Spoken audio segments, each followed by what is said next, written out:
Hi guys, welcome to AngularJS tutorials in Telugu. మనం తెలుగులో AngularJS tutorials నేర్చుకుందాం. ఈ AngularJS ట్యూటోరియల్లో ఫస్ట్ AngularJS యొక్క అడ్వాంటేజెస్ ఏంటి అండ్ డ్రాబ్యాక్స్, అంటే AngularJS వల్ల డ్రాబ్యాక్స్ ఏంటి, మనం ఈ ట్యూటోరియల్స్ వరకు తెలుసుకుందాం. ఫస్ట్ వచ్చేసి AngularJS వచ్చేసి పవర్ఫుల్ జావాస్క్రిప్ట్ బేస్డ్ ఫ్రేమ్వర్క్. AngularJSని javascript it's a javascript based framework, అంటే దీన్ని జావాస్క్రిప్ట్తో బిల్డ్ చేశారు. అండ్ AngularJS అనేది MVC ఫ్రేమ్వర్క్. AngularJS అనేది MVC ఫ్రేమ్వర్క్. MVC అంటే model, view and controller. Model, view and controller. Model, view, controller ఈ ఫ్రేమ్వర్క్ ఇది MVC ఫ్రేమ్వర్క్ అవ్వడం వలన మనము ప్రజెంటేషన్ లేయర్ని, వ్యూ లేయర్ని, ప్రజెంటేషన్ లేయర్ని, మోడల్ని, కంట్రోల్ని మూడు సెపరేట్ చేయవచ్చు. దీని ద్వారా వచ్చే అడ్వాంటేజ్ ఏంటి అంటే, ఇన్ ఫ్యూచర్ మనము AngularJSకి బదులు ఇంకేదైనా ఫ్రేమ్వర్క్ యూజ్ చేయాలి అంటే మెయింటెనెన్స్ అనేది చాలా ఈజీ అవుతుంది. MVC ఫ్రేమ్వర్క్లో ఏంటి అంటే మెయింటెనెన్స్ అనేది చాలా ఈజీగా అవుతుంది, టెస్టింగ్ చాలా ఈజీ అవుతుంది, కోడింగ్ కూడా చాలా ఈజీగా అవుతుంది. ఎందుకు అంటే ఈచ్ లేయర్ సెపరేట్గా ఉంటుంది MVC ఫ్రేమ్వర్క్లో. ఎందుకంటే ప్రజెంటేషన్ లేయర్ సెపరేట్గా ఉంటుంది, బిజినెస్ లాజిక్ లేయర్ సెపరేట్గా ఉంటుంది, కంట్రోలర్ లేయర్ సెపరేట్గా ఉంటుంది. నెక్స్ట్ మనం AngularJS ఫ్రేమ్వర్క్ యూజ్ చేసి సింగిల్ పేజ్ అప్లికేషన్స్ని డెవలప్ చేయొచ్చు. అసలు సింగిల్ పేజ్ అప్లికేషన్ అంటే ఏంటి? మామూలుగా ట్రెడిషనల్ అప్లికేషన్స్లో ఏం చేస్తున్నామంటే, ఎప్పుడైతే మనం ఒక యూఆర్ఎల్ని హిట్ చేసి ఒక యూఆర్ఎల్ని బ్రౌజర్లో హిట్ చేస్తామో అప్పుడు ఏమవుతుంది బ్యాక్ ఎండ్లో? ఎప్పుడైతే ఆ యూఆర్ఎల్ని మనం హిట్ చేస్తామో అది వెబ్ సర్వర్ని హిట్ అవుతుంది, బ్యాక్ ఎండ్లో సర్వర్ని హిట్ అవుతుంది. మనకి ఏదైతే రెస్పాన్స్ కావాలో, ఏదైతే రెస్పాన్స్ ఆ సర్వర్ ఇస్తుందో అది HTML త్రూ జావాస్క్రిప్ట్ త్రూ మనకి బ్రౌజర్లో లోడ్ అవుతుంది. HTML త్రూ జావాస్క్రిప్ట్ త్రూ అది బ్రౌజర్లో లోడ్ అవుతుంది. మనకి బ్యాక్ ఎండ్ సర్వర్ ఇచ్చే రెస్పాన్స్ అనేది యూఐలో డిస్ప్లే అవుతుంది. అండ్ మళ్ళీ ట్రెడిషనల్ అప్లికేషన్స్లో సపోజ్ సేమ్ పేజ్లో మనం అదే సేమ్ పేజ్లో మళ్ళీ ఒక బటన్ క్లిక్ చేసాం అనుకోండి. సేమ్ పేజ్లో ఒక బటన్ క్లిక్ చేసాం. ఆ బటన్ క్లిక్ చేసినప్పుడు ఏమవుతుంది, మళ్ళీ రిక్వెస్ట్ సర్వర్కి వెళ్తుంది అండ్ మళ్ళీ రెస్పాన్స్ వస్తుంది.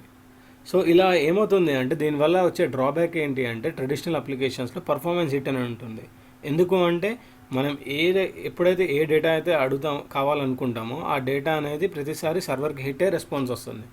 కానీ సింగిల్ పేజ్ అప్లికేషన్స్లో ఏమవుతుంది అంటే, ఫస్ట్ సారి మనం రిక్వెస్ట్ వెబ్ సర్వర్కి పంపించినప్పుడు ఆ సర్వర్ అనేది మనకి రెస్పాన్స్ని ఇస్తుంది. అప్పుడు మనకి పేజ్ మొత్తం బిల్డ్ అయిపోతుంది. నెక్స్ట్ టైం నుంచి మనం బటన్ క్లిక్ చేసామనుకోండి, మనకి ఏ ఇన్ఫర్మేషన్ కావాలో ఆ ఇన్ఫర్మేషన్ పాస్ చేసి ఆ ఇన్ఫర్మేషన్ వరకే తెచ్చుకుంటాం. మొత్తం పేజ్ ఇన్ఫర్మేషన్ తెచ్చుకోము సింగిల్ పేజ్ అప్లికేషన్స్లో. అదే ట్రెడిషనల్గా అయితే ఏం జరుగుతుంది అంటే, ఎవ్రీ టైం మనము సర్వర్ని హిట్ చేసినప్పుడు మొత్తం పేజ్ లోడ్ అయిపోతుంది. పేజ్లో ఉన్న కాంపోనెంట్స్ అన్నీ లోడ్ అవుతాయి. అదే AngularJS ఫ్రేమ్వర్క్లో అయితే అలా అవ్వదు. సింగిల్ పేజ్ అప్లికేషన్స్ మనకి ఏది ఇన్ఫర్మేషన్ కావాలో ఆ ఇన్ఫర్మేషన్ మాత్రమే తెచ్చుకొని ఆ ఎగ్జిస్టింగ్ పేజ్లోనే డిస్ప్లే చేస్తాం. ఇది సింగిల్ పేజ్ అప్లికేషన్ యొక్క main advantage. Next, cross browser complaint. AngularJS అనేది క్రాస్ బ్రౌజర్ కంప్లైంట్, అంటే ఇది మల్టిపుల్ బ్రౌజర్స్లో వర్క్ చేస్తుంది. ఇది ఇంటర్నెట్ ఎక్స్ప్లోరర్లో వర్క్ చేస్తుంది, సఫారీలో వర్క్ చేస్తుంది, మొజిల్లా ఫైర్ఫాక్స్లో వర్క్ చేస్తుంది. AngularJS అనేది క్రాస్ బ్రౌజర్. నెక్స్ట్, AngularJS అనేది ఓపెన్ సోర్స్. AngularJS వచ్చేసి ఓపెన్ సోర్స్. ఇది వచ్చి ఫ్రీగా మనం వాడుకోవచ్చు. మనం కావాలంటే దీన్ని AngularJSకి కాంట్రిబ్యూట్ కూడా చేయొచ్చు. Next, data binding. మామూలుగా మనము ఏం చేస్తాము అంటే, సపోజ్ మనం ఏదైనా వెబ్ పేజ్లో సపోజ్ ఒక టెక్స్ట్ బాక్స్ ఉందనుకోండి, యూజర్ ఒక డేటా ఎంటర్ చేశాడు. ఓకే, యూజర్ ఒక సపోజ్ నేమ్ అనుకోండి, నేమ్ అనే డేటాని నేమ్లో సపోజ్ నా పేరు సందీప్, నేమ్లో సందీప్ అని ఎంటర్ చేసాం. ఈ సందీప్ అనే ఒక నేమ్ యొక్క వాల్యూని హోల్డ్ చేయాలి అంటే మనం ఏం చేయాలి అంటే, మామూలుగా అయితే ఒక వేరియబుల్ క్రియేట్ చేసి దానికి గెటర్ సెట్టర్ని కాల్ చేస్తాం. కానీ ఇక్కడ AngularJSలో ఏంటి అంటే, మనం జస్ట్ ఆ వేరియబుల్ నేమ్ డిఫైన్ చేస్తే సరిపోతుంది. మనం గెటర్ సెట్టర్ని కాల్ చేయక్కర్లే. ఆటోమేటిక్ బైండింగ్ అనేది జరుగుతుంది. Automatic two way data binding జరుగుతుంది. నెక్స్ట్ వచ్చేసి AngularJS వచ్చేసి యూనిట్ టెస్టబుల్. AngularJSని మనము ఈజీగా టెస్ట్ చేసుకోవచ్చు. అది టెస్ట్ చేసే విధంగా మనము AngularJSని టెస్ట్ చేసే విధంగా ఫ్రేమ్వర్క్ని ఇంప్లిమెంట్ చేశారు వాళ్ళు.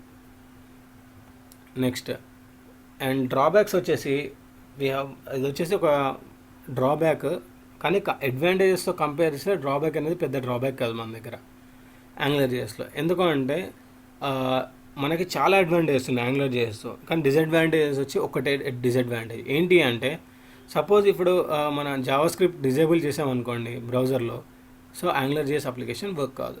సో జావాస్క్రిప్ట్ అనేది డిజేబుల్ అయి ఉంటే AngularJS అప్లికేషన్ అనేది వర్క్ కాదు. సో ఇది వచ్చేసి డ్రాబ్యాక్. సో మనం ఈ ట్యుటోరియల్లో AngularJS యొక్క అడ్వాంటేజెస్ నేర్చుకున్నాము, డ్రాబ్యాక్స్ నేర్చుకున్నాము.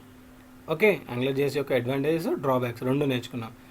ఒకవేళ మీకు అయితే ఈ ట్యుటోరియల్ నచ్చినట్టయితే దీన్ని లైక్ చేయండి, షేర్ చేయండి, సబ్స్క్రైబ్ చేయండి. థ్యాంక్స్.